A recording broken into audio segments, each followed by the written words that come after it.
Buenos días a todas y a todos. Buenos días a todas y a todos. Quiero darles la bienvenida a esta primera sesión del Seminario Permanente Globalización desde un enfoque de derechos, organizado por la Cátedra Extraordinaria Francisco de Vitoria Bartolomé de las Casas de la Coordinación de Humanidades de la Universidad Nacional Autónoma de México. En esta sesión inaugural del Seminario Permanente tenemos el gran honor de contar con tres personalidades muy relevantes y distinguidas del ámbito académico y de la UNAM. La doctora Guadalupe Valencia García, coordinadora de Humanidades de la UNAM, el doctor Leonardo Lomelí Vanegas, secretario general de la UNAM, y el doctor Armando Sánchez Vargas, director del Instituto de Investigaciones Económicas de la UNAM. Yo soy Guillem Comte Núñez, de la Cátedra Vitoria Las Casas, y moderaré esta sesión. En primer lugar, la doctora Valencia inaugurará este seminario permanente. A continuación, el doctor Lomelí, ponente principal de esta sesión, nos hablará sobre implicaciones morales y éticas de la economía global. Y luego el doctor Sánchez Vargas comentará la ponencia del doctor Lomelí. Finalmente, abriremos la sesión a preguntas del auditorio que está siguiendo la retransmisión del seminario por el canal de YouTube de la Coordinación de Humanidades. En este sentido, les pido a ustedes en el auditorio que formulen sus preguntas de forma clara y sintética en YouTube para que las podamos ir recopilando durante la sesión. Antes de cederle la palabra, quiero presentarles a la doctora Valencia. Guadalupe Valencia García es doctora en Sociología por la Universidad Nacional Autónoma de México, maestra en Sociología Política por el Instituto de Investigaciones Dr. José María Luis Mora y licenciada en Sociología por la Universidad Iberoamericana. Actualmente está adscrita como investigadora en el Programa de Investigación en Ciencias Sociales y Literatura del Centro de Investigaciones Interdisciplinarias en Ciencias y Humanidades. La doctora Valencia es integrante de la Academia Mexicana de Ciencias y ha fungido como presidenta de la Asociación Interamericana de Estudios sobre el Tiempo. En la universidad ha desempeñado funciones académicas desde que inició su carrera docente en la Facultad de Ciencias Políticas y Sociales en 1986. También fue coordinadora del programa de posgrado en estudios latinoamericanos de 2012 a 2015. En el Centro de Investigaciones Interdisciplinarias en Ciencias y Humanidades ha desempeñado diversos cargos, como secretaria técnica y secretaria académica, y finalmente directora del CEICH en 2016 por un periodo de 4 años. En diciembre de 2019 fue designada coordinadora de Humanidades por el rector de la universidad, doctor Enrique Graue.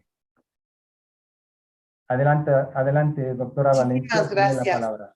Muy buenos días a quienes nos acompañan hoy, a quienes nos están siguiendo por los canales de transmisión acostumbrados, a quienes nos acompañan también desde España.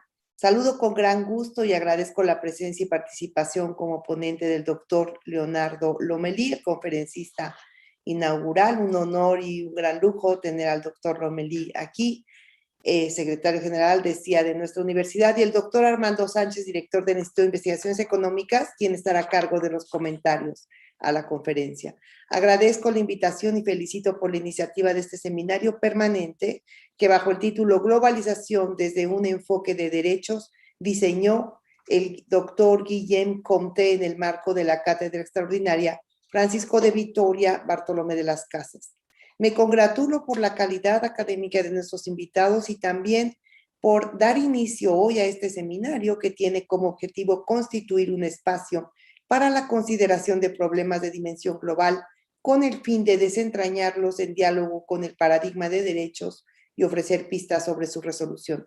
El seminario se plantea tratar cuestiones relacionadas con la globalización, desde un enfoque de derechos, componentes de distintas disciplinas y con aportaciones que abonen a los siguientes temas: gobernanza, derechos humanos, seguridad, economía y desarrollo sostenible, migración, medio ambiente, cultura, salud, ciencia y tecnología, educación y desarrollo humano. Esta cátedra extraordinaria, creada el 31 de agosto de 2017 por nuestra UNAM y la Universidad de Salamanca, Promueve el estudio, análisis y reflexión a través de seminarios, cursos y conferencias especializados en el pensamiento de Francisco de Vitoria y de Bartolomé de las Casas y los ámbitos que convergen en sus obras: derecho internacional, globalización, derechos humanos y de los pueblos y comunidades indígenas, implicaciones morales y éticas de la economía, la dignidad y la condición humana. Con la conferencia a cargo del doctor Leonardo Lomelí bajo el título Implicaciones morales y éticas de la economía global, damos inicio a una serie de reflexiones académicas de gran alcance sobre las implicaciones que tiene para el mundo y las sociedades contemporáneas los procesos económicos, políticos y culturales que nos permean, estableciendo un puente con la vida, obra y pensamiento de Vitoria y de las Casas, y desde luego con la Universidad de Salamanca en España. Les deseo a todas y todos los participantes y al público asistente el mayor de los éxitos en las sesiones de trabajo que comienzan el día de hoy. Las invito a que estemos pendientes de las sesiones que tendremos a lo largo del 2022, en febrero, abril, junio, agosto, octubre y diciembre del próximo año. Muchísimas gracias. Muchas gracias, doctora Valencia, por inaugurar este seminario permanente de globalización desde un enfoque de derechos. Les presento a continuación a nuestro ponente, el doctor Lomelí.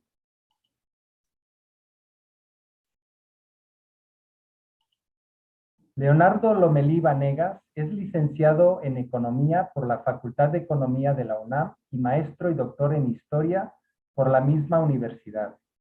En 2002 recibió la medalla Alfonso Caso por sus estudios de maestría y obtuvo también el segundo lugar del premio Jesús Silva Herzog de Investigación en Economía 2003, otorgado por el Instituto de Investigaciones Económicas de la UNAM por el trabajo La economía de la seguridad social en México. En 2006 recibió el reconocimiento Distinción Universidad Nacional para Jóvenes Académicos en el área de docencia en Ciencias Económico-Administrativas, y en 2009 el mismo reconocimiento, pero en el área de investigación en Ciencias Económico-Administrativas. Ha ejercido la docencia en la Facultad de Economía de la UNAM desde 1994. Actualmente es profesor titular B definitivo de tiempo completo de dicha facultad. Cuenta con el nivel D del Programa de Primas al Desempeño del Personal Académico, PRIDE. Pertenece al Sistema Nacional de Investigadores con la categoría de Investigador Nacional Nivel 2. Es miembro de número de la Academia Mexicana de Economía Política y miembro de la Asociación Mexicana de Historia Económica. También ha sido profesor de asignatura en el Colegio de Historia de la Facultad de Filosofía y Letras, en el doctorado en Economía Ambiental y de los Recursos Naturales que imparte el posgrado en Economía de la UNAM, con la Universidad Nacional Agraria La Molina en Lima, Perú, y en la especialización en Historia del Pensamiento Económico del Programa de Especializaciones en Economía. Es autor de 4 libros: Liberalismo oligárquico y política económica, del Fondo de Cultura Económica, de 2018, La política económica y el discurso de la reconstrucción nacional 1917-1925, de la Coordinación de Humanidades UNAM, de 2016, Puebla, Historia Breve, del Fondo de Cultura Económica, de 2010, y Breve Historia de Puebla, del Fondo de Cultura Económica y el Colegio de México, 2001. Es también coautor y coordinador de varios libros más y de artículos y capítulos de libros sobre historia de la política económica, política social y economía de la salud y la seguridad social en México. En febrero de 2010 fue designado por la Junta de Gobierno de la UNAM director de la Facultad de Economía para el periodo 2010-2014. El 17 de febrero de 2014 fue designado para un segundo periodo de 4 años al frente de dicha institución, y el 18 de noviembre de 2015 fue designado por el rector Enrique Graue, secretario general de la UNAM. Fue miembro de la Junta de Gobierno del Colegio de Sonora de 2015 a 2021. Actualmente es miembro del Consejo de la Comisión Nacional de Arbitraje Médico y del Consejo Técnico del Instituto Nacional de Estudios Históricos de las Revoluciones de México. Adelante, doctor Lomelí, tiene la palabra. Muchísimas gracias. Quisiera comenzar por agradecer a la doctora Guadalupe Valencia, al doctor Guillem Comte, la invitación para inaugurar este seminario de la Cátedra Extraordinaria Francisco de Vitoria, Bartolomé de las Casas. Y qué mejor tema podían haber escogido para este seminario que la globalización desde un enfoque de derechos, dado que me parece que es un tema por demás trascendente para el momento en el que estamos viviendo.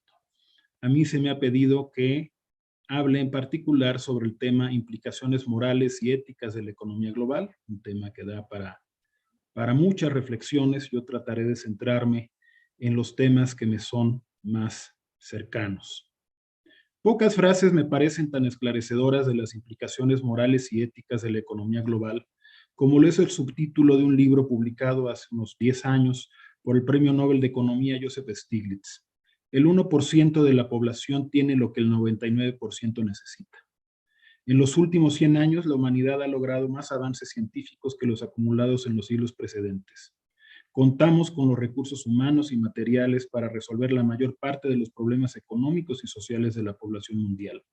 Pero no lo hemos podido hacer porque los beneficios del progreso económico de las últimas décadas se han concentrado en muy pocas manos. La emergencia sanitaria provocada por el virus SARS-CoV-2 ha puesto en evidencia la interdependencia de la economía global, pero también las enormes asimetrías que existen entre los países más desarrollados y el resto de las naciones.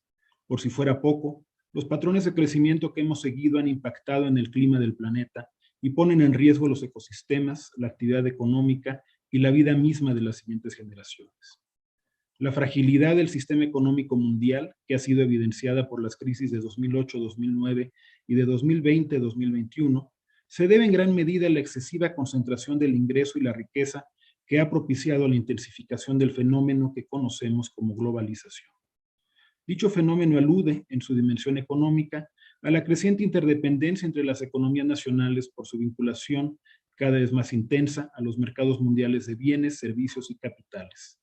Esta concentración del ingreso y la riqueza y las profundas brechas en calidad de vida entre los países desarrollados y los que no lo son, tiene profundas implicaciones éticas y morales que constituyen por sí mismas un poderoso argumento para revisar la manera en la que se ha desarrollado hasta ahora la globalización y proponer alternativas para moderar sus aspectos más concentradores y excluyentes. La globalización no es un fenómeno nuevo, pero sí lo es la manera con la que se ha intensificado en las últimas décadas. A partir del descubrimiento de América por los europeos, se comenzó a presentar un aumento en la interdependencia de las economías que comenzaron a vincularse a través de la colonización y el comercio, precisamente en la época a la que alude la obra de Francisco de Vitoria y Bartolomé de las Casas, de tal forma que ya en el siglo XVII se presentó en Europa un importante fenómeno inflacionario que tuvo su origen en la elevada cantidad de metales preciosos procedentes de las colonias americanas. No obstante, varios especialistas coinciden en que la primera globalización propiamente dicha se inició en el siglo XIX con la conformación de los grandes imperios coloniales europeos que incorporaron a las redes internacionales del comercio y la inversión a vastos territorios y poblaciones de Asia y África, y con la apertura de China y el Imperio Otomano al comercio con Occidente. Esta primera globalización generó rivalidades que condujeron a la Primera Guerra Mundial y terminó abruptamente con la Gran Depresión de los años 30. A partir de ese momento, la globalización siguió avanzando a una velocidad más moderada hasta que nuevamente se intensificó a fines del siglo XX. Uno de los grandes autores de nuestro tiempo, Thomas Piketty, escribió hace poco al respecto. La integración comercial, migratoria y financiera del planeta ya había alcanzado dimensiones impresionantes durante la Belle Époque, 1880-1914. No obstante, la magnitud de los contactos humanos y de los flujos de información ha adquirido una dimensión muy distinta con la globalización digital e hipercapitalista de los años 1990-2020. La explosión del uso de medios de transporte y especialmente la difusión de textos, imágenes y sonido en todos los rincones del planeta, gracias a las tecnologías de la información, han llevado a formas de interdependencia cultural, socioeconómica, política e ideológica desconocidas hasta hoy. La economía global se ha desarrollado en los últimos 40 años a partir de una tendencia que podría definirse como globalización neoliberal, en la medida que ha predominado la lógica de mercado por encima de los intereses nacionales y de la definición de un nuevo orden internacional más justo e incluyente.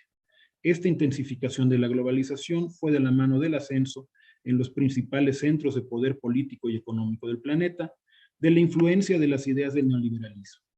El neoliberalismo fue una reacción muy temprana al creciente intervencionismo estatal, ya que comenzó a formularse desde los años 30, pero alcanzó una gran notoriedad e influencia a partir de las perturbaciones económicas de los años 70, que pusieron en entredicho el consenso macroeconómico que había guiado la política económica durante el largo periodo de crecimiento de la segunda posguerra.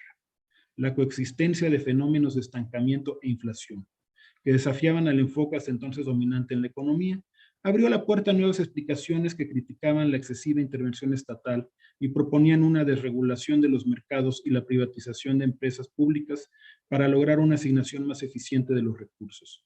Se trataba, en resumen, de regresar a las visiones más antiguas del liberalismo económico, que veían en la economía de mercado un sistema autorregulado, capaz de garantizar la mejor asignación posible de los recursos en ausencia de intervenciones de otro tipo.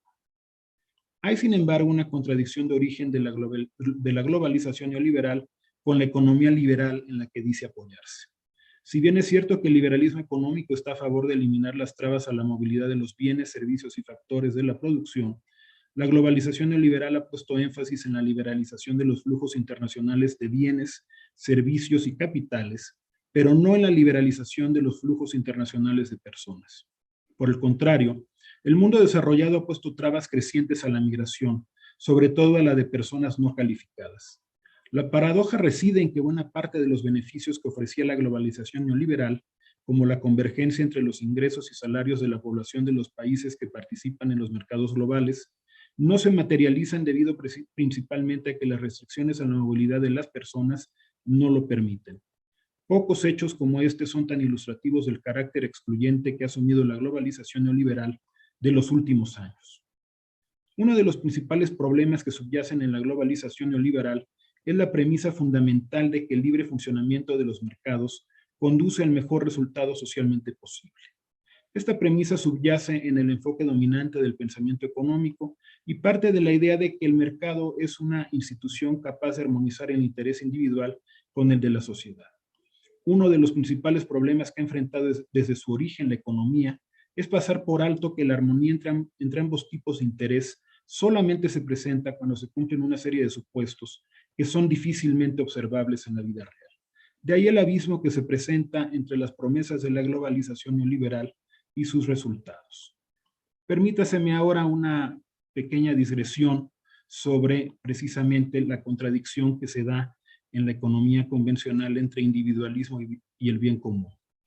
Aunque la economía es una ciencia relativamente reciente, menos de 2 siglos y medio han transcurrido desde que Adam Smith publicó La riqueza de las naciones, el libro que muchos consideran el primer texto clásico de economía, lo cierto es que desde su origen ha estado inserta en una reflexión más amplia y de larga data sobre la relación entre el individuo y la comunidad. Adam Smith trató de responder a la cuestión filosófica planteada ya en la Grecia clásica y que enfrentara a Aristóteles con Platón sobre el mejor camino para alcanzar el bienestar, dejando a las personas buscar individualmente lo que más les convenga u organizando a la sociedad desde una entidad que no podía ser otra que el Estado.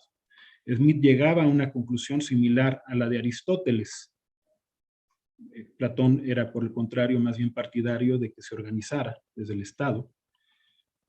Pero Smith, al igual que Aristóteles, sostenía que si se dejaba a cada persona actuar en función de sus intereses individuales, alcanzaría un resultado socialmente eficiente, ya que tendría que dedicarse a alguna actividad que los demás estimaran útil.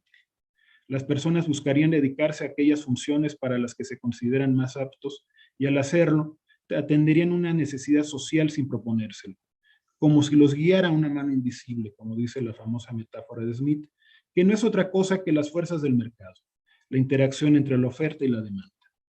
Partiendo de un principio tan simple y que es aplicable a una economía organizada a partir de mercados que funcionan en competencia perfecta, o sea, aquellos en los que hay una gran cantidad de productores y vendedores que no pueden influir individualmente en el precio, se construyó un sólido discurso favorable a limitar la injerencia del Estado en las relaciones económicas.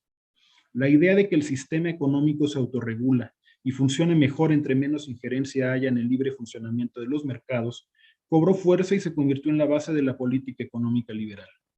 Esta visión es compatible con la visión general del liberalismo sobre el Estado, que lo considera necesario para garantizar la vida y la propiedad de las personas, pero que al mismo tiempo busca acotarlo para que no invada la esfera de las relaciones que los individuos establecen entre sí como particulares, entre las que sitúa a las relaciones económicas.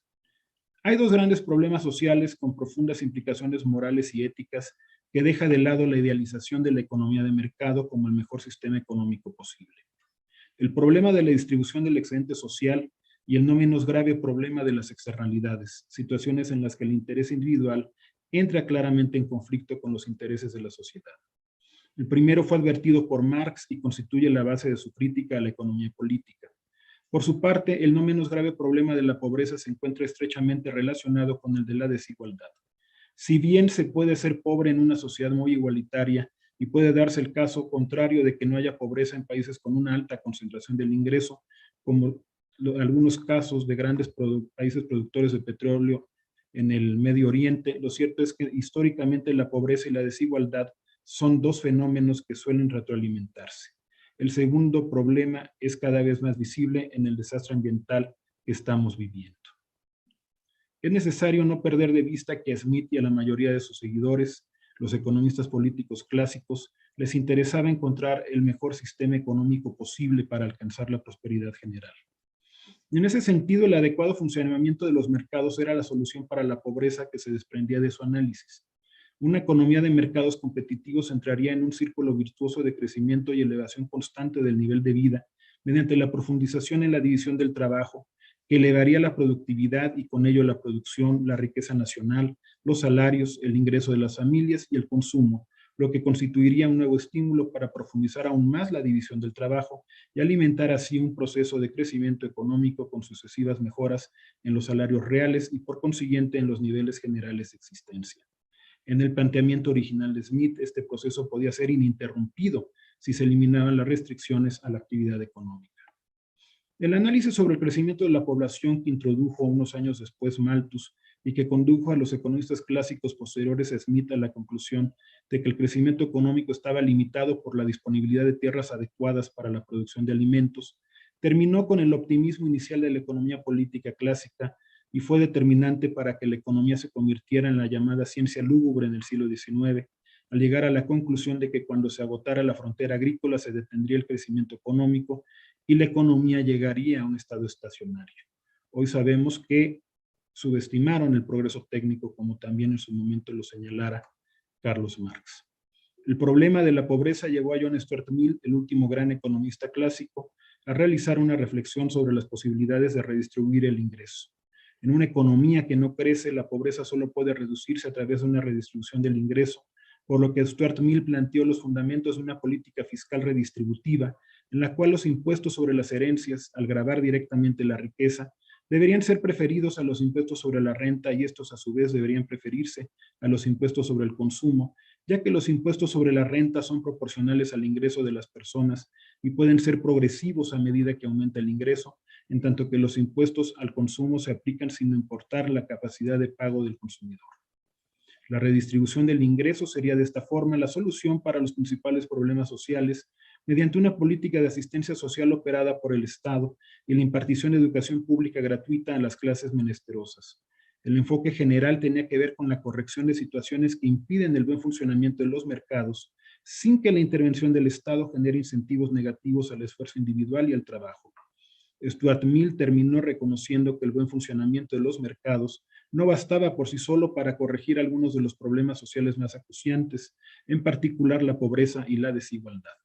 Ante la crítica del socialismo utópico en la primera mitad del siglo y del marxismo en la segunda, Stuart Mill trató de avanzar en la identificación de aquellas circunstancias bajo las cuales los mercados no funcionan adecuadamente. Entre las funciones necesarias del Estado en la economía, Stuart Mill incluyó las facultades de poner tributos, acuñar moneda y establecer un sistema uniforme de pesos y medidas, la protección contra la violencia y el fraude, la administración de justicia y la vigencia de los contratos, el establecimiento y protección de los derechos de propiedad, incluyendo la determinación del uso del entorno, la determinación de los intereses de los menores y de los mentalmente incapacitados, y la provisión de determinados bienes y servicios públicos que, siendo de interés general, no son provistos en forma adecuada por los particulares, ya que carecen de incentivos económicos para hacerlo, como por ejemplo la construcción de carreteras, canales, diques, puentes, puertos, faros y servicios sanitarios. Las llamadas funciones facultativas del Estado incluían la protección al consumidor, la educación básica para clases menesterosas, la educación superior para todos los que a ella accedieran, por cierto, la conservación del entorno natural, la regulación de los servicios públicos y la asistencia social. Sin embargo, es necesario tener presente que John Stuart Mill siempre señaló estas intervenciones como excepciones a la regla que establecía con claridad la superioridad del mercado como un mecanismo de asignación de los recursos. En ese sentido, la acción del Estado debía estar encaminada únicamente a resolver casos de excepción. En todos los demás casos, la interferencia del Estado se consideraba nociva. Reconociendo la necesidad de la intervención pública, al economista político inglés le preocupaba que ésta se diera de tal forma que generara incentivos para no trabajar. El avance significativo del pensamiento económico sobre la pobreza con Stuart Mill se debe al reconocimiento de que la capacidad de exclusión puede ser un factor que impida que los esfuerzos individuales permitan por sí solos superar la pobreza. En consecuencia, la política social que se desprende de este razonamiento tiene que estar basada en la igualdad de oportunidades, no de la renta, reconociendo además la existencia de una desigualdad natural de esfuerzos y talentos. Es por esto que las principales medidas que propuso Stuart Mill al respecto tendieran a garantizar acceso a la educación y a los servicios de salud para los pobres sin que pensara en canalizar hacia ellos ayudas monetarias que podrían generar desincentivos al trabajo. La defensa de John Stuart Mill de la educación pública como igualadora de oportunidades y como transmisora de valores laicos debe ser entendida dentro de este esquema de interpretación.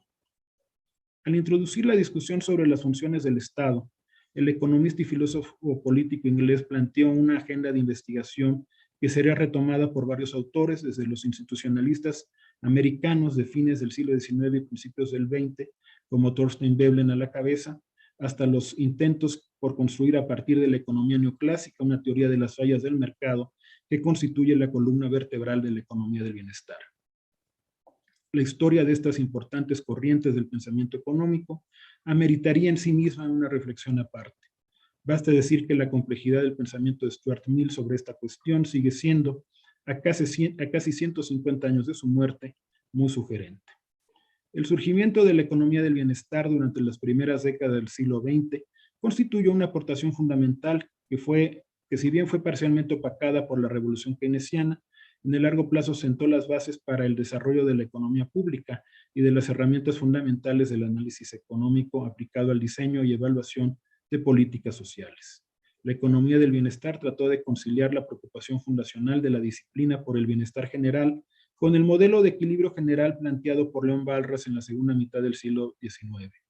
Toma como su punto de partida el principio de que los mercados competitivos son los mecanismos más eficientes de asignación de recursos, pero reconoce la posibilidad de que den lugar a una distribución del ingreso que no satisfaga a la sociedad y que justifique la intervención del Estado para buscar otra más equitativa.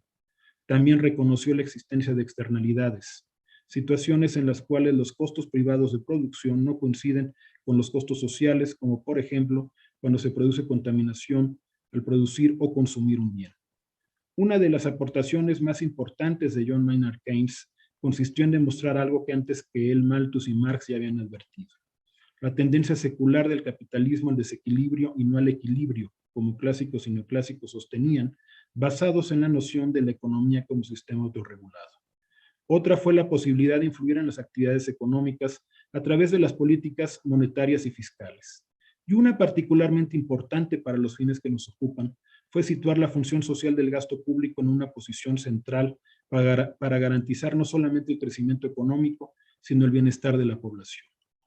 A la par que Keynes y sus seguidores daban esta discusión, se reconoció también que el bienestar no puede ser medido únicamente a partir del incremento del ingreso nacional y del poder adquisitivo de la población.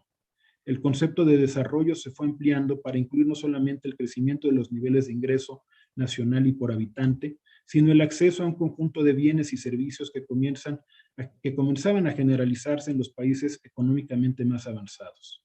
Incluye también transformaciones importantes en la estructura económica, caracterizadas por el crecimiento del sector industrial y la difusión del progreso técnico en los demás sectores, elevando la productividad en el campo y liberando de esta manera un excedente de población rural que migrara a la ciudad y se ocupara en actividades industriales y de servicios.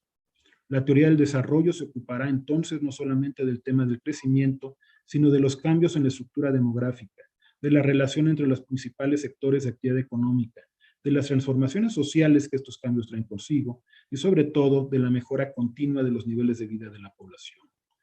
La teoría del desarrollo recibe un impulso importante en la segunda posguerra cuando se acelera el proceso de descolonización y la recién creada Organización de las Naciones Unidas crea comisiones económicas para analizar la problemática de las principales regiones del mundo. Destaca el interés por analizar la diferencia en las brechas de crecimiento y bienestar entre los países más desarrollados y el resto. Hasta entonces, se había asumido implícitamente que los beneficios del crecimiento económico se extenderían de los países ricos al resto y al interior de cada país de los sectores con mayores ingresos a los que percibían menos, con base en la teoría de la convergencia. Dicha teoría sostiene que si se deja operar a los mercados sin interferencias y se eliminan las restricciones a los factores de la producción, los incentivos económicos conducen a una asignación eficiente de los recursos que canalizará la inversión a las zonas y países con menores salarios y por esa vía estos tenderán a aumentar hasta igualarse con los ingresos de las zonas más ricas. En la práctica, el resultado había sido muy distinto y lejos de mejorar, empeoró cuando en las últimas décadas del siglo XX el ascenso de las ideas neoliberales llevó a un proceso de liberalización comercial y de regulación económica en el que aún se halla inserta la humanidad. La globalización excluyente. La desregulación de los mercados se combinó con las tendencias de la cuarta revolución industrial iniciada en las últimas décadas del siglo XX, que se caracteriza por el desarrollo de la computación, las telecomunicaciones, la economía de la información y la energía nuclear. Ambas fueron los factores principales que intensificaron la globalización. En sentido estricto, la globalización iniciada en la segunda mitad del siglo XIX nunca se detuvo, pero tuvo una pausa durante la Gran Depresión, cuando la mayor parte de los países del mundo recurrieron a políticas proteccionistas para tratar de proteger su planta productiva y los empleos de su población.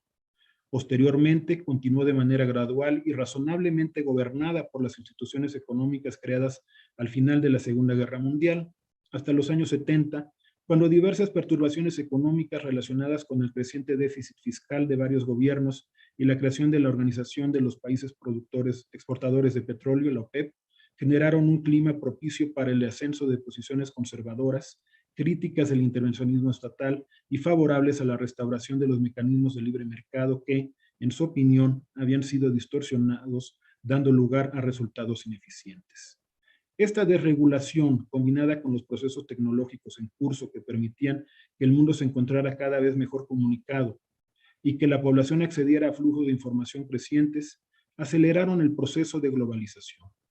La reducción gradual pero sostenida de aranceles, que había caracterizado el periodo 1945-1985, se dio el paso a aperturas comerciales abruptas e indiscriminadas que en muchos países como México tuvieron serias consecuencias sobre la planta productiva y el empleo. Como señaló en su momento Eric Reinert, la sociedad se polariza entre países ricos y países pobres y los de renta media tienden a desaparecer. Los intentos desde la década de 1950 hasta la de 1970 de crear mediante la industrialización países de renta media, aunque sus industrias no fueran todavía internacionalmente competitivas, fueron después desmantelados por la terapia de choque de un libre comercio demasiado repentino. En principio, parecería que una apertura comercial es benéfica, siguiendo con el razonamiento propuesto inicialmente por Adam Smith. Es mejor comprar lo que necesitamos comprar de la manera más barata posible. Este argumento, desarrollado por David Ricardo, dio origen a la teoría del comercio internacional, que con diversos ajustes sigue siendo una de las piedras angulares del enfoque económico dominante. Con base en esta teoría, los países deberían especializarse en producir aquellos bienes en los que enfrentan menores costos y adquirir el resto a precios más baratos en el mercado mundial. La teoría del comercio internacional parte del supuesto de que no hay ventajas adicionales en el patrón de comercio adoptado por cada país. Sin embargo, la evidencia histórica señala que dependiendo del tipo de bienes que comercian en el mercado mundial, unos países obtendrán mayores ventajas que otros y que por esta vía tendrán mayores ganancias en el largo plazo.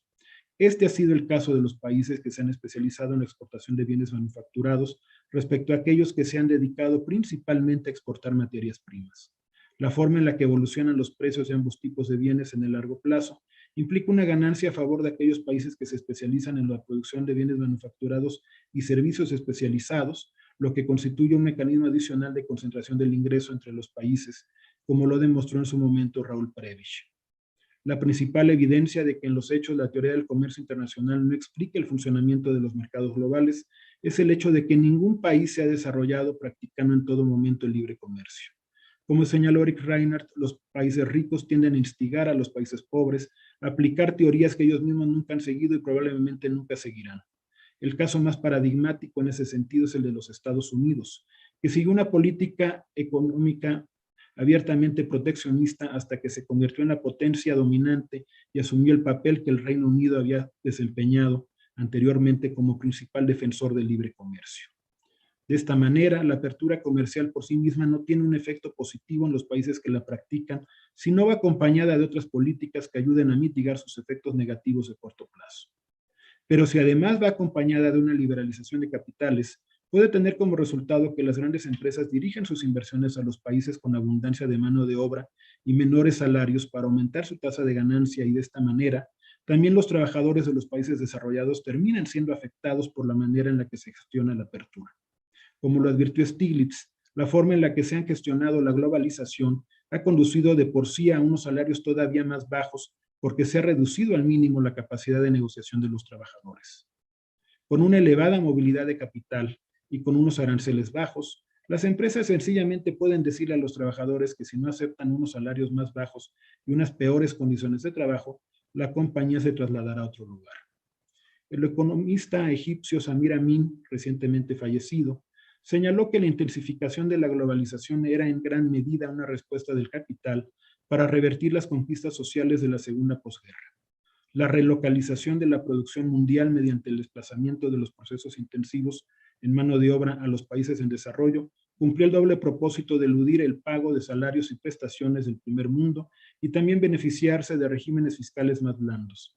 Al mismo tiempo, la insistencia en la desregulación de los mercados de bienes y servicios y en la liberalización financiera abrió el camino para que tanto las inversiones productivas como las especulativas pudieran eludir los controles de sus países de origen y propiciaron un ciclo económico más inestable, caracterizado por crisis más frecuentes que tenían su origen, en muchos casos, en las economías emergentes.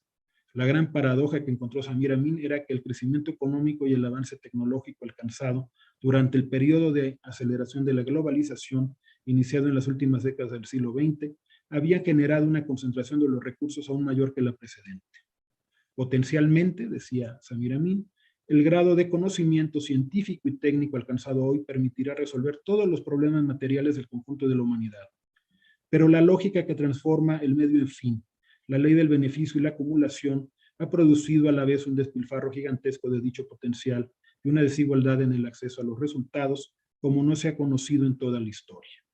La restauración del llamado capitalismo salvaje, sin restricciones a los flujos especulativos de capital, agravado con el creciente poder de las empresas transnacionales, se ha traducido en una economía global más inequitativa e inestable, propiciando una inseguridad económica similar a la que padeció el mundo hasta la reforma del capitalismo durante la Gran Depresión. Bueno, se crearon sistemas de protección social y se aumentó la carga fiscal al capital para financiarlos. Es importante destacar que esta restauración ha provocado severos costos sociales y ambientales que la hacen inviable. Esta situación nos obliga a buscar alternativas para que permitan reencauzar el desarrollo sobre nuevas bases que atiendan las necesidades de la mayoría y la viabilidad de la especie y de la vida en el planeta. Inviabilidad histórica y ambiental del capitalismo salvaje. Desde los años 30, cuando los estados nacionales asumieron la necesidad de intervenir de manera más activa en la regulación del sistema económico, y hasta los años 80, cuando se dio un viraje a nivel mundial a favor de reducir dicha intervención, el mundo vivió un experimento que, aunque no estuvo libre de contradicciones y problemas, logró avances importantes en la mayoría de los países en la reducción de la desigualdad, combinado con altas tasas de crecimiento y mejoras en los principales indicadores sociales. La característica principal de este experimento fue el incremento de la carga tributaria y la expansión del gasto social, así como avances importantes en los derechos sociales.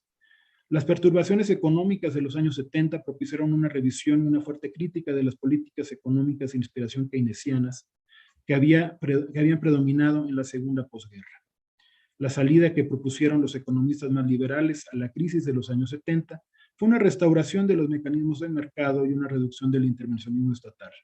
Traducido al ámbito de las relaciones comerciales, este ideario impulsó la apertura comercial y la desregulación financiera internacional.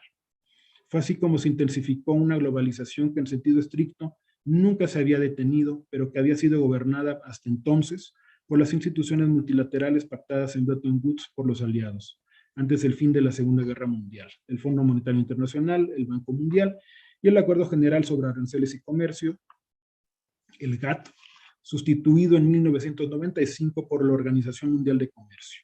El argumento principal que los guiaba era que se podría corregir el crecimiento económico sobre bases más sólidas y en beneficio de todos. Esta pretensión, señala Stiglitz, tiene dos aspectos cruciales. El primero es que la globalización aumenta la producción total del país, tal y como se mide, por ejemplo, en términos de Producto Interno Bruto. El segundo es que si el PIB aumenta, la teoría económica del goteo hacia abajo garantiza que todo el mundo sale ganando. Ninguno de los dos aspectos es correcto. Es cierto que cuando los mercados funcionan perfectamente, el libre comercio permite que la gente se traslade de sectores protegidos a sectores más eficientes, no protegidos y dedicados a la exportación. Como consecuencia puede producirse un aumento del PIB, pero a menudo los mercados no funcionan así de bien. De hecho, yo diría que casi solo por excepción. Por ejemplo, los trabajadores desplazados por las importaciones a menudo no consiguen encontrar otro empleo. Se convierten en parados. La apertura comercial y la liberalización financiera se intensificaron a fines del siglo XX y los primeros años del siglo XXI, al amparo de lo que se definió como el Consenso de Washington y tras el colapso de los países de Europa del Este, para aludir al acuerdo que existía entre los principales organismos internacionales garantes de la estabilidad económica internacional, el FMI y el Banco Mundial, cuyas sedes están en Washington, y el gobierno de los Estados Unidos. Se trataba de un conjunto de recomendaciones para instrumentar reformas con orientación de mercado o profundizar en ellas. En su conjunto, el consenso de Washington no solamente fracasó en orientar hacia el desarrollo a los países que adoptaron sus políticas, como México, sino que contribuyó a aumentar la volatilidad de la economía mundial. La paradoja estriba en que cuando estalló la crisis de 2008, rápidamente se pidió la intervención de los estados y el retorno a las políticas keynesianas de estímulo a la demanda y a la inversión que se consideraban separadas. Al ser interrogado sobre las causas y las consecuencias de la crisis financiera, a la que a su vez devino en económica iniciada en 2008, Stiglitz declaró: la agenda de la globalización ha estado estrechamente relacionada con los fundamentalistas del mercado, la ideología de los mercados libres y la liberalización financiera. En esta crisis vemos que la mayoría de las instituciones hacia el mercado, en la economía más orientada al mercado, están cayendo y acudiendo al gobierno en busca de ayuda. En ese sentido, la caída de Wall Street es para el fundamentalismo de mercado lo que la caída del muro de Berlín fue para el comunismo. El regreso al capitalismo salvaje que guió la primera globalización resulta inviable al menos por tres razones. La primera, porque el propio avance de las fuerzas productivas hace más inestable el ciclo económico y puede conducir a crisis más severas y recurrentes que las ocurridas en aquel entonces, como ya lo hemos visto. La segunda, porque es socialmente inviable, ya que mientras no se incluya también la movilidad de las personas, la apertura comercial y la liberalización financiera favorecerán la concentración del ingreso y la ampliación de las brechas entre los países y las regiones más ricas y las más pobres. Y la tercera, porque seguir creciendo con los patrones de consumo actuales implicaría un colapso ambiental que pondría en riesgo la viabilidad misma de la especie y de la vida en el planeta. La generación de gases de efecto invernadero asociada al actual patrón de crecimiento es insostenible por sus efectos en el cambio climático, que se ha traducido en un calentamiento global que ya está afectando no solo la temperatura, sino el régimen pluvial, el derretimiento de las masas de hielo de los polos y los glaciares, con la consecuente elevación del nivel de los océanos y con graves consecuencias sobre la vida en el planeta. Como señalaron Mario Molina, José Sarucán y Julia Carabias, a pesar de que el cambio climático es ya irremediable, si se actúa con urgencia y de manera decisiva, todavía estamos a tiempo de evitar costos y consecuencias mayores y potencialmente catastróficas para el desarrollo de las naciones y para los sistemas ecológicos en el planeta. Se trata de una decisión de una gran trascendencia social y ética, además de económica y ambiental, y sus efectos son tanto para el presente como para el futuro. Es un compromiso transgeneracional. En consecuencia, es no solo deseable, sino necesario tratar de reencauzar la globalización, atendiendo una consideración ética relacionada con la preservación de la vida en el planeta para el beneficio de las generaciones futuras y otras de índole moral, como la reducción de las brechas de desarrollo que separan a las regiones más ricas de las más prósperas y a los hogares más ricos de los más pobres dentro de un mismo país. De lo contrario, está en riesgo el futuro mismo de la humanidad. Y quisiera terminar tratando de responder a la pregunta de si es posible gobernar la globalización e imponerle compromisos éticos y morales. Yo creo que sí lo es, si dejamos de ver a los mercados como entidades metafísicas y asumimos la responsabilidad global a través de los estados nacionales y los organismos multilaterales de regularlos en beneficio del interés de la mayoría de los habitantes del planeta. Evidentemente, la dificultad principal estriba en lograr acuerdos entre los estados para reconstruir la institucionalidad económica internacional. Para lograr este objetivo es necesario reformar a la Organización de las Naciones Unidas para que no prevalezcan en sus decisiones y acciones los intereses de los países más poderosos. O sea, algo bastante complejo, pero muy necesario. Después de décadas en las que se insistió en la existencia de un único camino posible para encauzar el desarrollo mundial, hoy contamos con voces disidentes, incluso en los principales centros económicos y académicos del mundo, que señalan la necesidad de impulsar un cambio. Incluso economistas destacados de la Academia Anglosajona, como el ya mencionado Joseph Stiglitz, Paul Krugman, George Akerlof y David Card, último premio Nobel de Economía, han sido muy críticos de la manera en la que se ha manejado la globalización y han contribuido a desmentir los mitos sobre los que se construyó la gestión neoliberal de la misma. A manera de ejemplo sobre la paradoja de la apertura de las fronteras al comercio y la inversión, en contraste con los muros que se han levantado a la migración, Stiglitz señaló: para ver cómo una globalización asimétrica puede afectar el poder de negociación, imaginemos por un momento cómo sería el mundo si hubiera libre circulación de mano de obra, pero no de capital. Los países competirían por atraer trabajadores, prometerían buenos colegios y un buen medio ambiente, así como menos impuestos a los trabajadores. Ello podría financiarse con unos elevados impuestos sobre el capital. Pero ese no es el mundo en que vivimos y en parte se debe a que el 1% no quiere que sea así. Hace casi 2 décadas, el economista colombiano José Antonio Campo veía ya en la centralidad adquirida por los derechos humanos y su expansión a los derechos económicos, sociales, culturales y ambientales, el eje integrador y progresista de una economía y una política al servicio de una globalización más incluyente.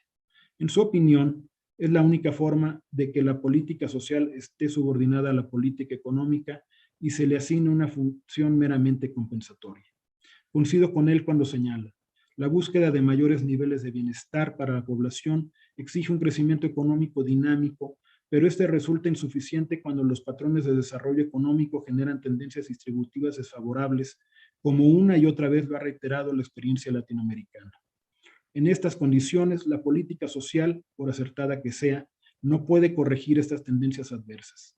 Expresado en términos del análisis sobre funciones e instituciones públicas, esto implica que el cumplimiento de los objetivos sociales del desarrollo no se puede lograr sin incidir sobre el funcionamiento de los mercados, o expresado en otros términos, que será imposible avanzar en el desarrollo social si los objetivos sociales no se colocan en el centro de la política económica.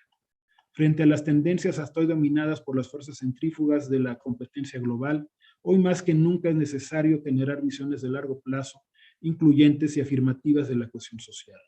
Esas deberían ser las líneas de acción para una revisión y actualización de las instituciones internacionales que le den otro sentido a la globalización y permitan aspirar a un orden global que asuma explícitamente un compromiso para reducir las asimetrías profundas que han ahondado las tendencias globalizantes en curso. La emergencia sanitaria que hemos enfrentado en los últimos 2 años debiera servirnos para reconocer la necesidad de reorientar la globalización, aprovechando sus aspectos positivos y regulando los más negativos. Ha puesto a discusión la importancia de considerar a la salud un derecho en una mercancía y de sumar esfuerzos a nivel global para que así sea. La epidemia ha evidenciado que en una situación de riesgo global no se pueden salvar solamente los ricos dejando atrás a los más pobres. La aparición en África de la variante Omicron del coronavirus revela que si no se hace un esfuerzo por ayudar a los países más rezagados en el combate a la pandemia a salir adelante, los costos se extenderán por todo el planeta, precisamente por los aspectos irreversibles de la globalización.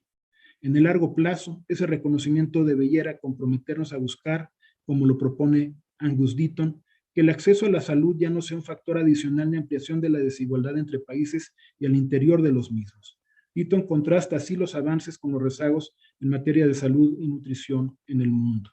Los pueblos del mundo no solo están viviendo vidas más largas o se están enriqueciendo, las personas se están volviendo más altas y más fuertes, lo que acarrea varias consecuencias buenas que posiblemente incluyen un incremento de la habilidad cognitiva. Pero igual que en los casos de la mortalidad y el dinero, la distribución de los beneficios ha sido desigual.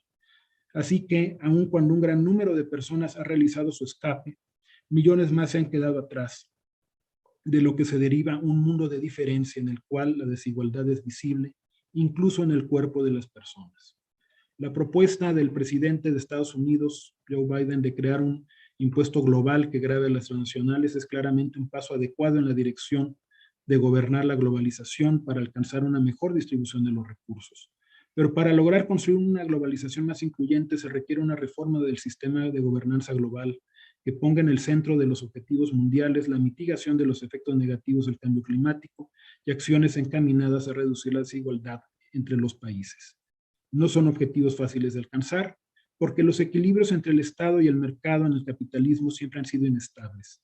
Pero es necesario un acuerdo global que se exprese también al interior de cada país con el fortalecimiento de los derechos sociales en su sentido más amplio, que incluya los derechos económicos, sociales, culturales y ambientales. Una agenda ambiciosa, pero necesaria si queremos darle un futuro más promisorio y sobre todo más viable a las próximas generaciones. Muchas gracias.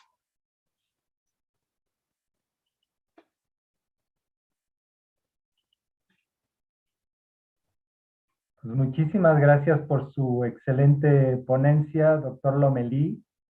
Y quisiera comentar, pero la verdad es que le robaría el espacio al doctor Armando Sánchez, entonces sin más preámbulo le voy a dar paso, pero primero le presento.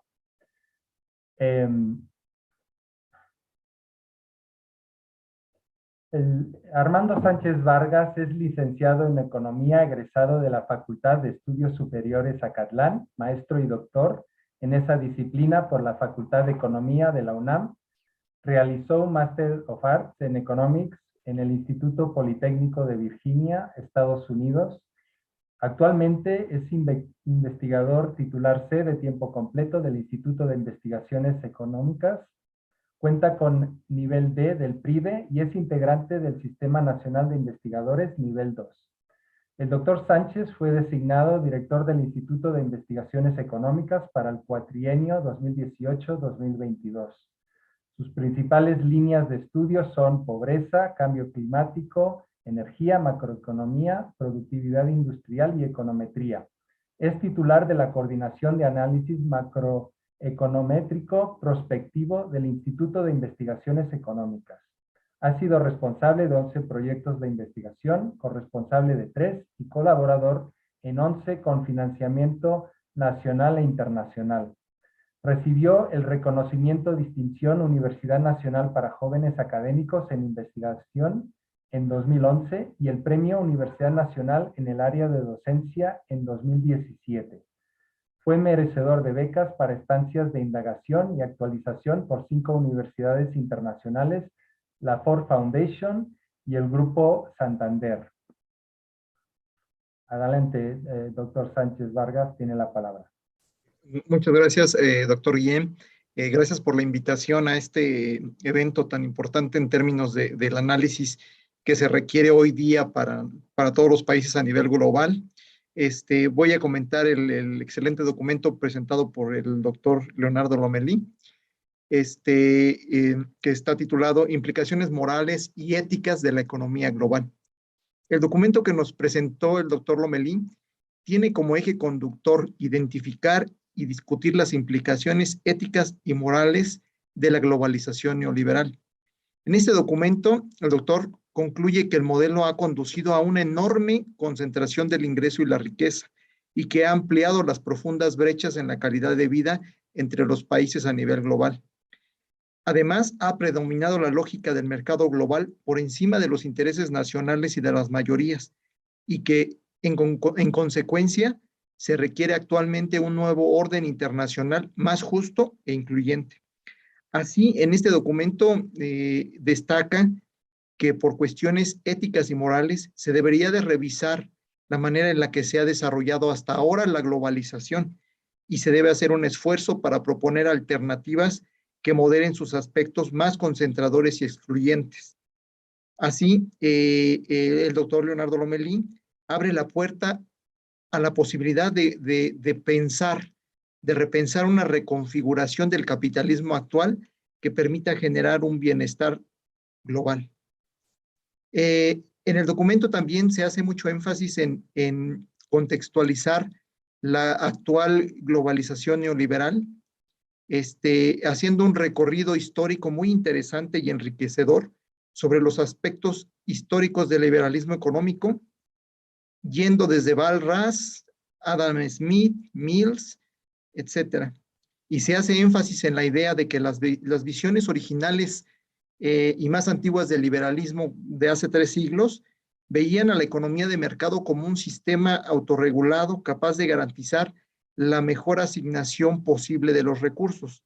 Sin embargo, aquí la parte más interesante del documento nos muestra el doctor Lomelí un cuestionamiento hacia esa versión moderna del liberalismo o el neoliberalismo actual, en el que se piensa que el mercado libre materializa el bienestar y todo esto mediante la apertura de los mercados de bienes y de capitales, pero no se propone o no se ha visto materializado a nivel mundial que se abran los mercados de trabajo, donde la migración de los seres humanos no ha sido permitida. Hechos como esto nos señala, ilustran el carácter excluyente que ha asumido la globalización neoliberal en los últimos años. El modelo neoliberal ha asumido que en la realidad se cumplen una serie de supuestos que difícilmente son observables en la vida real. Uno de los supuestos, de hecho, es que si se dejaba a cada individuo actuar en función de sus intereses individuales, se alcanzaría el mejor resultado socialmente eficiente. Pero lo que hemos visto en la actualidad es que más bien ha surgido un abismo entre las promesas de la globalización y los resultados efectivos en el bienestar. También durante la ponencia que nos acaba de brindar el doctor Lomelí, se menciona que hay 2 grandes problemas sociales que tienen profundas implicaciones morales y éticas.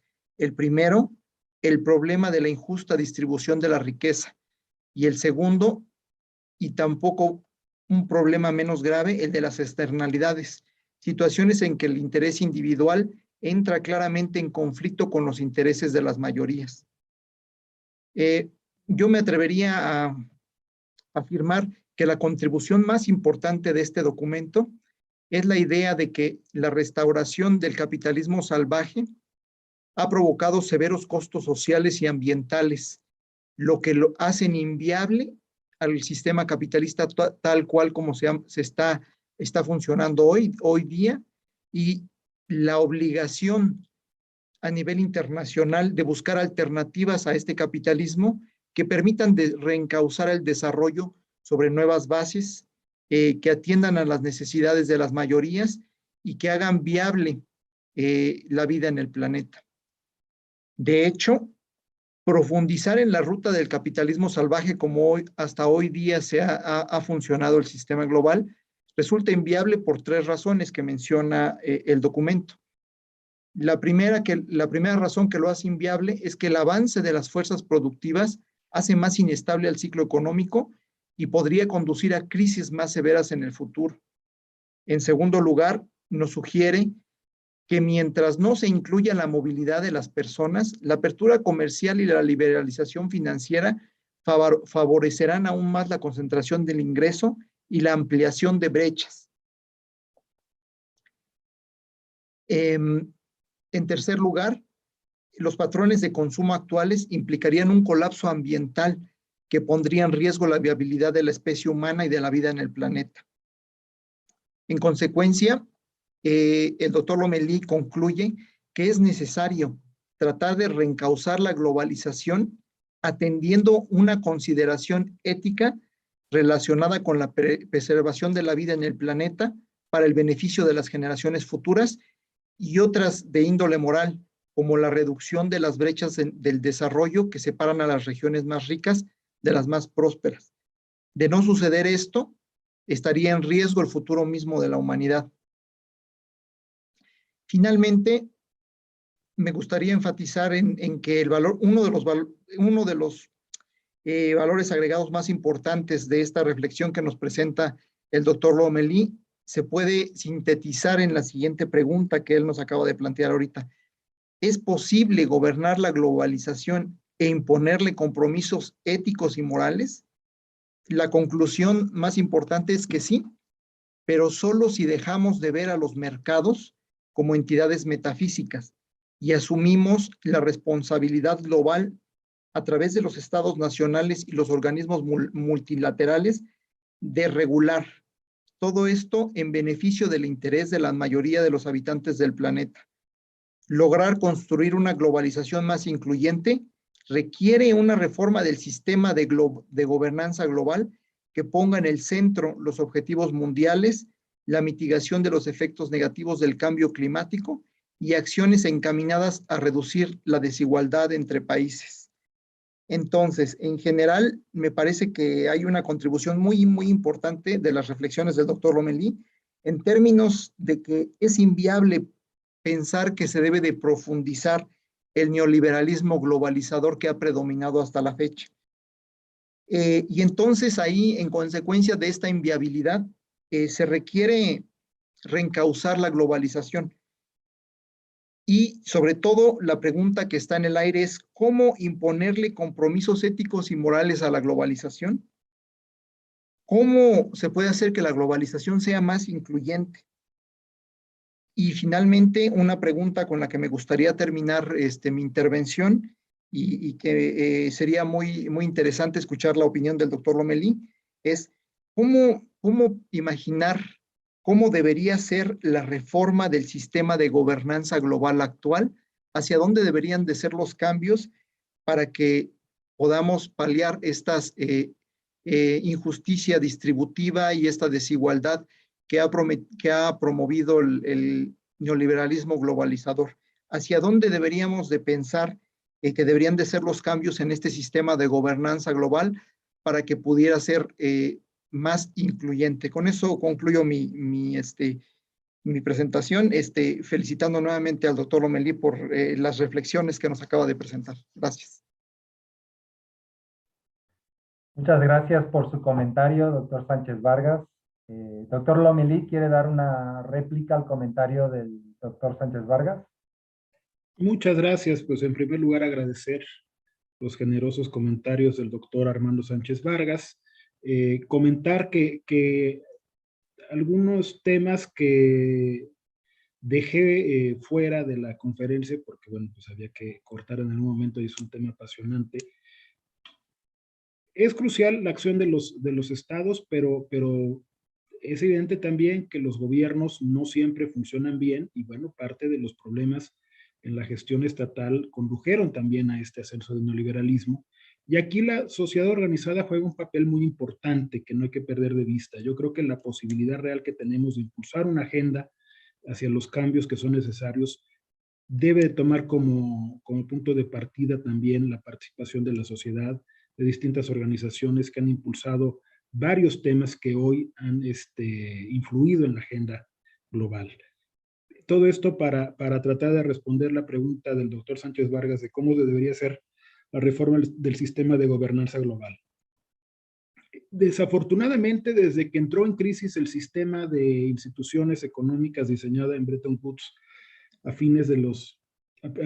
mediados de los años 70 aproximadamente, ha habido escasos intentos serios de reforma y bueno, esto se ha sumado posteriormente a la necesidad más apremiante aún en la actualidad de discutir en su conjunto la reforma del sistema de Naciones Unidas. El Fondo Monetario Internacional y el Banco Mundial pues nacieron de un compromiso entre una visión más progresista que era la de Keynes en las conferencias de Bretton Woods, una visión más conservadora que era la de los en ese momento representantes del gobierno de Estados Unidos, y evidentemente requería ya ajustes en los años 70 por los cambios que había experimentado para entonces la economía mundial. Hoy se hace más necesario, entre otras cosas, que el Fondo Monetario Internacional asuma una posición distinta a la que históricamente ha llevado a cabo, de guardián de la ortodoxia monetaria y financiera, más que de un organismo que debe de procurar, de ayudar a los países a corregir sus problemas macroeconómicos. Les ha impuesto una serie de programas de ajuste que han sido particularmente recesivos y onerosos, como fue el caso, entre otros, del propio país nuestro. El Banco Mundial ha funcionado de una manera muy acotada en promover el desarrollo en el mundo, y cuando lo ha hecho ha sido también tratando de imponer ciertas políticas muy alineadas en estas visiones que se plasmaron en el Consenso de Washington. Entonces, se tiene que partir de una discusión como la que se dio en Bretton Woods justo al final de la Segunda Guerra Mundial, para tratar de adecuar estas instituciones para los fines que se persiguen, y en esta discusión se debe de englobar también la Organización Mundial de Comercio, que ha sido para todo fin práctico incapaz de obligar a los países ricos a actuar en reciprocidad. Los países ricos impulsan la apertura de los países menos desarrollados, pero en cambio son particularmente exitosos en proteger a aquellos sectores que les interesan, y esto se ha convertido en un factor adicional de asimetrías. Entonces, se debe de discutir la reforma de estas tres instituciones, pero para que esa discusión sea exitosa, se tiene que discutir la reforma misma del sistema de Naciones Unidas.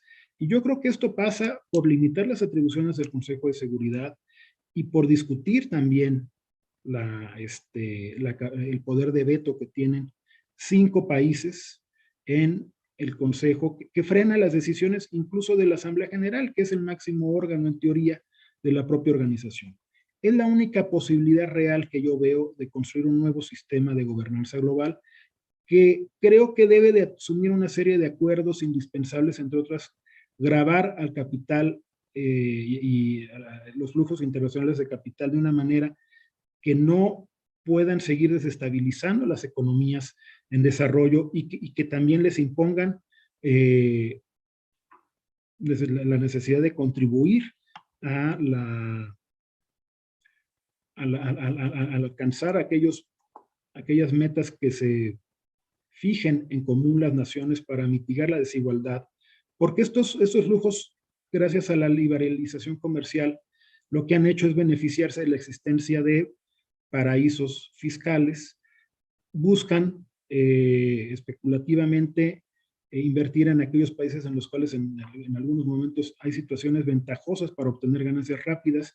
Cuando la situación cambia, retiran rápidamente sus ganancias y provocan crisis como la que ocurrió en México en 1995 y en otros países de Asia, incluso en Rusia en 1998. O sea, es importante un acuerdo global para controlar esta movilidad de capitales que los ha llevado a eludir el pago de impuestos y que los ha hecho potencialmente desestabilizadores de la economía mundial. Esa es la base a partir de la cual se puede restablecer también la capacidad de los propios estados nacionales de tener políticas más exitosas para promover el crecimiento y el empleo, porque lo cierto es que por la forma en la que se ha desarrollado la globalización, el margen de maniobra de los estados nacionales es hoy mucho más reducido de lo que era cuando en los años 30 tuvieron éxito las políticas de inspiración keynesiana. Entonces, acuerdos globales que permitan crear un escenario favorable a reducir la desigualdad y que le permitan también a los estados nacionales poder diseñar políticas más eficaces al interior de los mismos para reducir la desigualdad, creo que es la apuesta por la que deberíamos encaminarnos. Y otro gran tema que debe de estar en el centro, lo ha estado, pero al final los compromisos siguen estando por debajo de las necesidades, es el tema de los acuerdos en materia ambiental. La pasada cumbre que tuvimos en Glasgow, pues no logró los resultados esperados, entre otras cosas, porque hay la renuencia de muchas de las economías que son las que contribuyen con la mayor contaminación a asumir compromisos más fuertes. Mientras no lo logremos, va a ser difícil alcanzar el objetivo de reducir las emisiones de tal manera que, como lo proponen en el libro que cité, el recientemente fallecido Premio Nobel de Química Mario Molina, el ex rector Sarucán y la maestra Julia Carabias, logremos un compromiso transgeneracional para preservar los ecosistemas del planeta y mitigar los efectos del cambio climático, reduciendo las emisiones de gases de efecto invernadero. Entonces, yo creo que esas son las características que debería de asumir la reforma del sistema de gobernanza global. Necesitamos necesariamente que los principales países, Estados Unidos, China, las principales potencias europeas, Japón, estén dispuestos a ceder una parte del poder que tienen, y en particular los que tienen capacidad de veto en la ONU, en aras de llegar también a un sistema pues, que sea más democrático a nivel mundial y que pueda asumir acuerdos de más largo plazo que no se vean afectados por los intereses de corto plazo de estos países.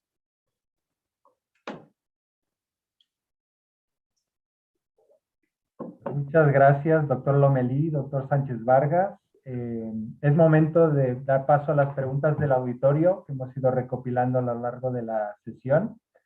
Y quisiera empezar con este tema, ¿no? de la gobernanza global que ha ido comentando doctor Lomelí. Y tenemos una pregunta que dice, ¿cómo convencer a las grandes potencias a participar en este gobierno de la globalización, entendiendo que perderán grandes privilegios? No sé si vamos una por una o quiere que le comente dos o tres. Pues podríamos juntar tres. Ok.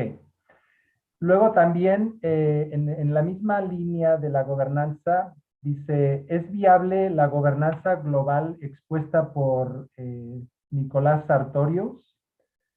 Y luego, también la misma persona pregunta, ¿la economía global sería más justa y equitativa si adoptáramos el DER en lugar del dólar? Entiendo que es una, no sé, una divisa, bueno, no sé, DER en mayúscula en lugar del dólar. Quizá bueno, ya son tres preguntas, adelante, por favor.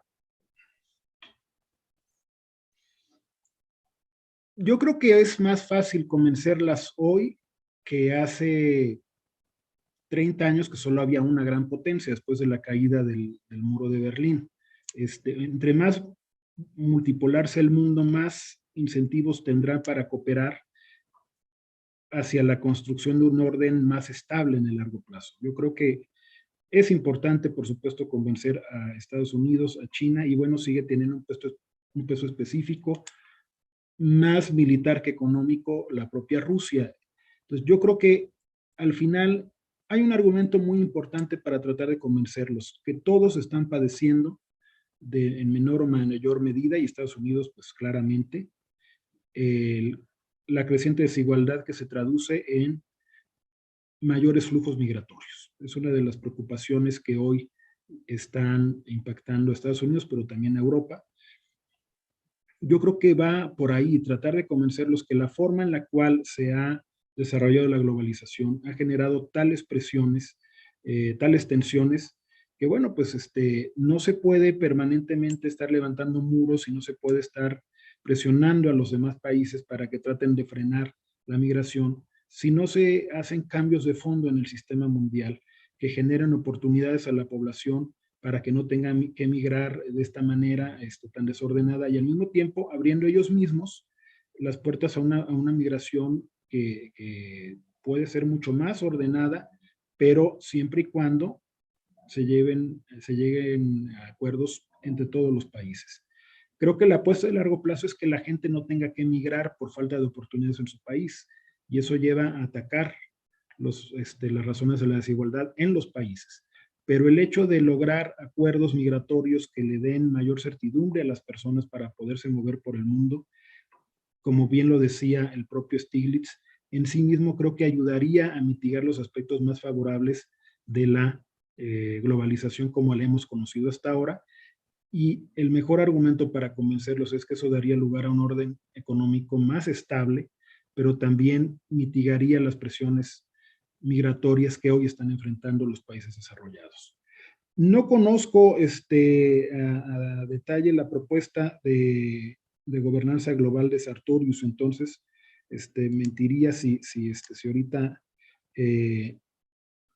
ensayara una respuesta al respecto. La economía global, no creo que el problema dependa tanto de la moneda, que es la base de las transacciones económicas internacionales, aunque por supuesto que el ser el país que emite la moneda, que sigue siendo la referencia del sistema económico internacional, le da ventajas a Estados Unidos. Esto se podría sustituir por no necesariamente por otra moneda, sino por una canasta de monedas, como algunos lo han propuesto ya, o por una nueva moneda que inclusive se llegara a acordar globalmente. Podría ser parte de la discusión para este nuevo sistema. Pero el dólar, cuando se escogió como base del sistema, era porque el dólar garantizaba una convertibilidad directa con el oro. Era la transición de un sistema basado en el patrón oro a un sistema que se conoció como patrón dólar-oro, porque el dólar tenía un valor fijo en relación al oro, y esto implicaba que todos los países que en ese momento tuvieran sus reservas en dólares podían cambiarlos por oro, y Estados Unidos se comprometía a cambiarles los dólares por oro. Por eso incluso durante muchos años se volvieron míticas las reservas de oro, todavía existen en el fuerte Knox de Estados Unidos. Fue a principios de los 70 cuando Francia trató de hacer efectiva la conversión de una parte de sus reservas en dólares en oro, y que el gobierno de Estados Unidos, entonces era presidente Richard Nixon, y formalmente el sistema de la Reserva Federal, se negaron a cambiar los dólares por el oro, cuando se rompió de hecho ese esquema. Y a partir de ese momento lo que hemos tenido es un esquema en el cual la moneda más fuerte se deprecia frente a las otras, pues, dependiendo de las tensiones económicas que hay en el mundo. Entonces, se puede adoptar otra moneda. El dólar, a pesar de todos sus altibajos, sigue siendo una moneda relativamente dominante, porque es, dentro de lo que cabe, de las más estables, pero lo podría ser también el euro en el futuro. O sea, al final, creo yo que sería más interesante movernos a una canasta de monedas, o sea, el dólar, el oro y alguna otra moneda. Los chinos han sido particularmente reacios a que el yuan se convierta también en una moneda fuerte, porque ellos continuamente recurren a la depreciación de su moneda para ganar competitividad internacional y abaratar sus exportaciones, pero se podría discutir, o la creación de una nueva moneda, como ya se ha propuesto por varios especialistas, una moneda global que podría ser la base de este nuevo sistema, que tendría sus complejidades también. Los bancos centrales de los distintos países se tendrían que poner de acuerdo para ver cómo se gestiona esta moneda común, ¿no? Muy bien. Otras 3 preguntas. Una, dice, nos habla de que habría que reformar la gobernanza global para obtener una globalización más ética. Pero ¿qué puede hacer el Estado mexicano para contribuir desde sus políticas públicas a humanizar la globalización? Y a una. Luego, ¿qué efectos destacaría de la globalización económica en México? Y finalmente, si pensamos en América Latina, ¿sería factible plantear un mercado único con libre paso de capitales, personas y mercancías? ¿O qué frena que eso suceda?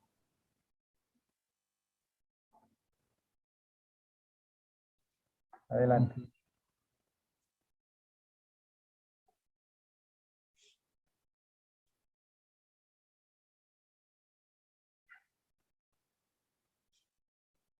Yo creo que el Estado mexicano puede hacer mucho para tratar de humanizar la globalización en el ámbito de sus políticas. De entrada, creo que hay que revisar nuestra política migratoria. Hemos asumido una posición en los últimos años de ser el dique de Estados Unidos hacia la migración salvadoreña, guatemaltecas, en general centroamericana, haitiana, ya incluso llegan de otros continentes.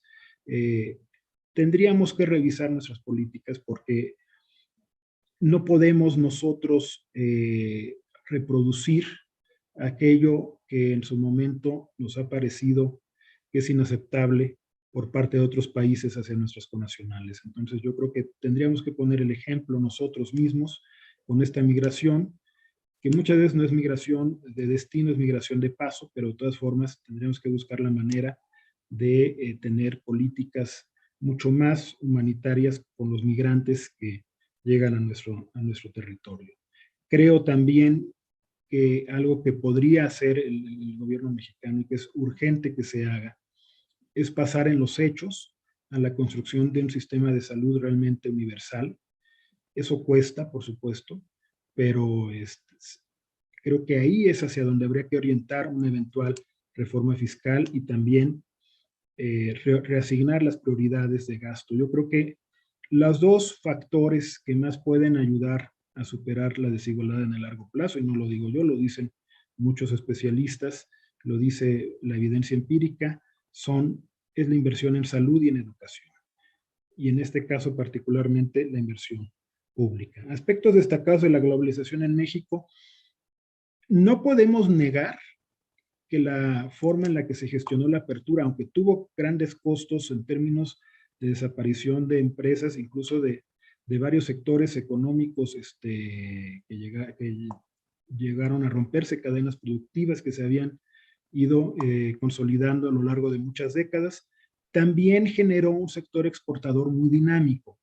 El gran problema de este sector exportador es que no hemos logrado avanzar en generar una industria que vaya reduciendo las importaciones de componentes. Seguimos siendo, lo hemos hecho, pero en una escala menor a la que sería deseable. O sea, buena parte de lo que nosotros exportamos, de bienes manufacturados, de bienes incluso de alta tecnología, en realidad son sobre todo ensamblados en nuestro país, pero los componentes vienen de fuera y aprovechan los salarios bajos y por supuesto las facilidades que nos otorga el Tratado de Libre Comercio para usarnos como plataforma de exportación a Estados Unidos principalmente.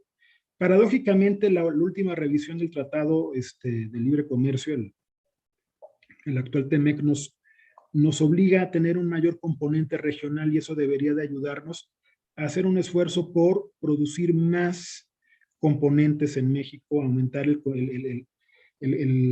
grado de, el valor agregado que nosotros añadimos aquí, producir bienes más sofisticados, con mayor componente tecnológico y por esa vía ir avanzando y esto debería de traducirse también en una mejora de los salarios en nuestro país. Pero sí es indudable que la globalización genera una plataforma de exportación de México que para poderla aprovechar debidamente deberíamos de fijarnos la meta más ambiciosa de aumentar la producción de bienes con mayor contenido tecnológico. Se han hecho muchos esfuerzos para buscar la integración de América Latina, pero me temo que han sido más en el discurso que en la realidad. O sea, no se les ha dado continuidad. Yo creo que podríamos empezar, más que plantearnos crear de la noche a la mañana una zona completamente integrada, yo creo que podríamos empezar por algunos experimentos que pudieran ser interesantes. Y uno de ellos se planteó hace poquito, en la reunión que tuvo en septiembre aquí la Comunidad de Estados Latinoamericanos y del Caribe, la CELAC, la idea de crear un sistema de autosuficiencia sanitaria latinoamericano, o sea, tratar de buscar la complementariedad de nuestros países para la producción de medicamentos, de vacunas y de equipos de salud, y por esa vía avanzar en un caso práctico de integración. Si lo logramos en la salud, podemos comenzar a replicarlo en otros sectores, y creo que por esa vía es más fácil avanzar que por la que emprendimos desde los años 70, que creamos la Organización Latinoamericana de Libre Comercio, la Organización Latinoamericana de Energía, que son organismos que ahí están, que han logrado algunos avances, pero que no han logrado finalmente el gran objetivo que es la integración. Creo que deberíamos de fijarnos tal vez metas más modestas, pero más fáciles de cumplir, y esto podría llevarnos a asumir metas cada vez más ambiciosas. Muy bien. 3 preguntas más. Sí. La primera, ¿considera posible que las grandes economías como Alemania estén dispuestas a compartir las tecnologías verdes a países en desarrollo e invertir en ellas?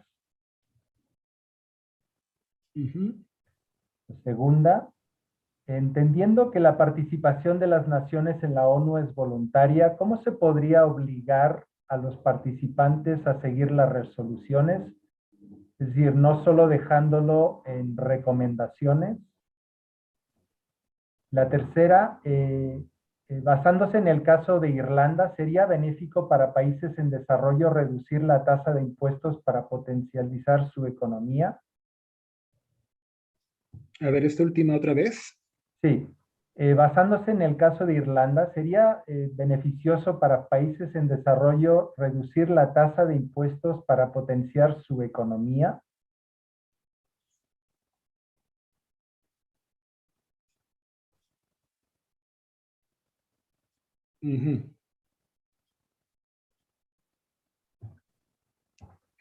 Bueno, la primera, yo sí creo que es posible persuadir a países como Alemania a compartir sus tecnologías verdes y a invertir en tecnologías verdes en los países en vías de desarrollo. De hecho, creo que ya lo están haciendo, y si forma parte de un acuerdo más general para avanzar en la mitigación de los efectos del cambio climático, creo que sería posible. De hecho, la CEPAL ha insistido en los últimos años, dentro de los documentos que ha generado sobre el estado que guarda el desarrollo en América Latina y las recomendaciones que ha hecho para buscar una nueva política de desarrollo, la necesidad de ver en las tecnologías verdes, en intensificar el uso de energías renovables, un gran potencial de desarrollo en el cual sería deseable contar con el apoyo de los países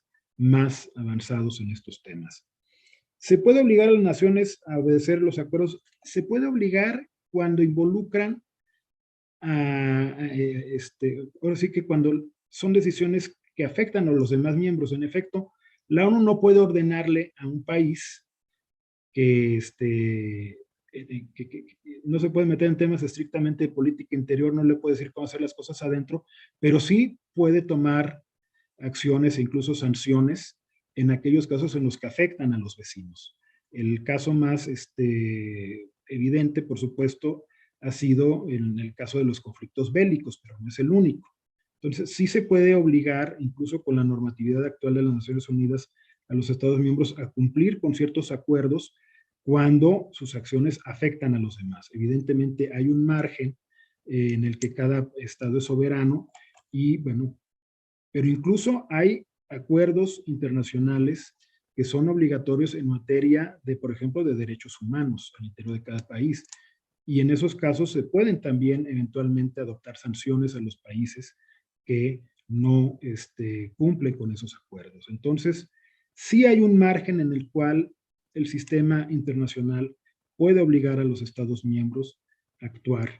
Y sí, por supuesto, la afiliación es voluntaria, lo tendrá que seguir siendo, pero en el largo plazo los incentivos a pertenecer a la ONU yo creo que son suficientemente poderosos como para obligar a los Estados miembros a que se conduzcan dentro de los acuerdos que han sido sancionados por la organización. Entonces yo esperaría que en los temas más importantes sí exista la capacidad de poder hacer cumplir los acuerdos.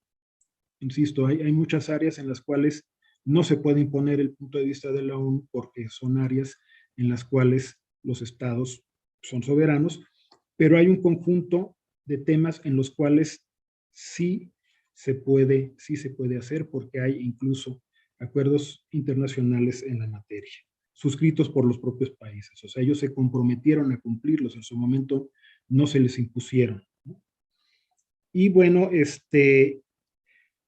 esta idea de bajar impuestos para promover el crecimiento, en el corto plazo pueden dar resultados, precisamente, a ver, es parte del problema de que pueden atraer capitales, pero a costa de empobrecer a otras naciones, y en el largo plazo también hay que ver que esta política de bajar impuestos no es compatible con la creación de un Estado fuerte para promover los derechos sociales. Se necesita de una fiscalidad mayor para poder proporcionar a la población en su conjunto una serie de bienes y servicios que debe de proveer el Estado. Entonces, muchos países han recurrido a bajar impuestos para atraer impuestos, para atraer capitales, y lo han logrado en el corto plazo, pero en el largo plazo son políticas insostenibles y que además le generan problemas a los demás países. O sea, precisamente lo que están premiando es la evasión fiscal en otros países. Están atrayendo a aquellos capitales que prefieren pagar menos impuestos ahí, pero a costa también de precarizar más las condiciones de vida de los trabajadores de su propio país de origen y en general pues de la mayor parte de la población mundial. Es precisamente los aspectos que se critican de esta globalización, que premia a los capitales y castiga en cambio a la población, no le impide migrar, no le impide acceder a salarios más dignos. Entonces son políticas que creo que no forman parte de los acuerdos globales a considerar, porque es una forma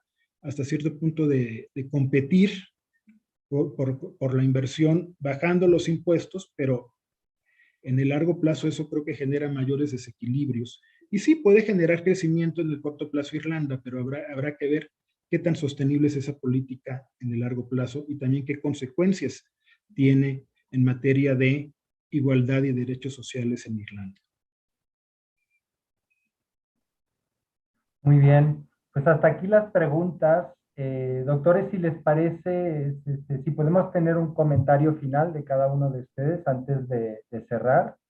Doctor Sánchez Vargas, ¿podría empezar, por favor? Y pues yo celebro mucho que se haya presentado estas ideas. Creo que es inevitable, va a ser una discusión que presenta el doctor Lomelí en su ponencia, pero que es algo actual. Si no se reflexiona esto a nivel mundial y global y en las organizaciones internacionales, pues esa inviabilidad va a estar presente todo el tiempo, ¿no? Debe haber reformas, cambios y bueno, todo con la finalidad de que haya un bienestar global, no solo para unos cuantos, sino para las mayorías. Muchas gracias. Adelante, doctor Lomelí.